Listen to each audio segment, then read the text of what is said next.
Elections Alberta says there was an alleged misuse of what it describes as an extremely sensitive electors database. It contains personal information of millions of voters.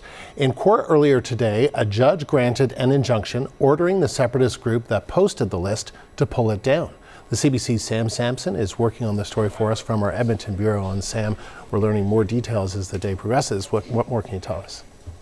We are learning more about what is exactly in that voters list. So millions of voters' information is on that list that was published publicly. And so we're talking full names, addresses, phone numbers, voting areas.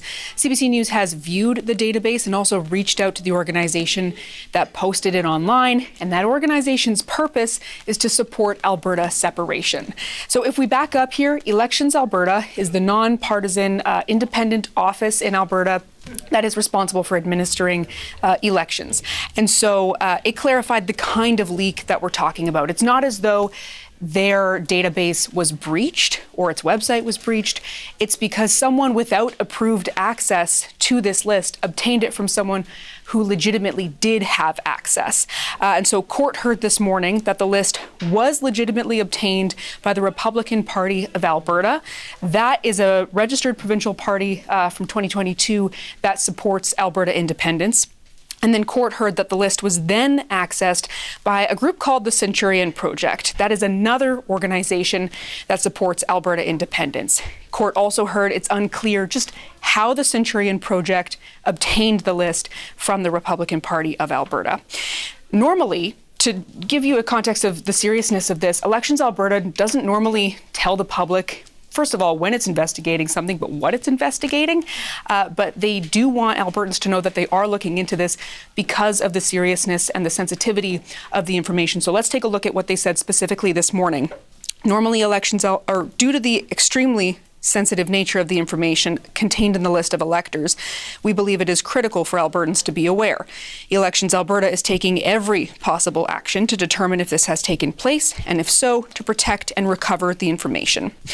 As I mentioned, CBC News has reached out to both of the separatist groups that we mentioned there. We also learned from Edmonton Police that Elections Alberta asked officers to serve documents at a Centurion Project event last night.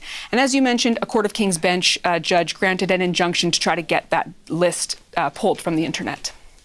And Sam, why is Elections Alberta raising this concern now?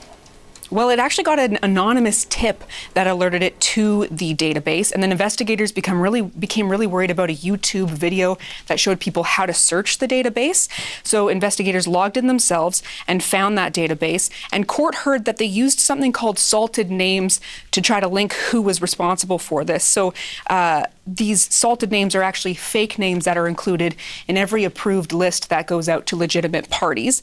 That way, if there is a breach or a leak, investigators can search the database, find the fake names, and try to link it to the group that's been approved to have the list.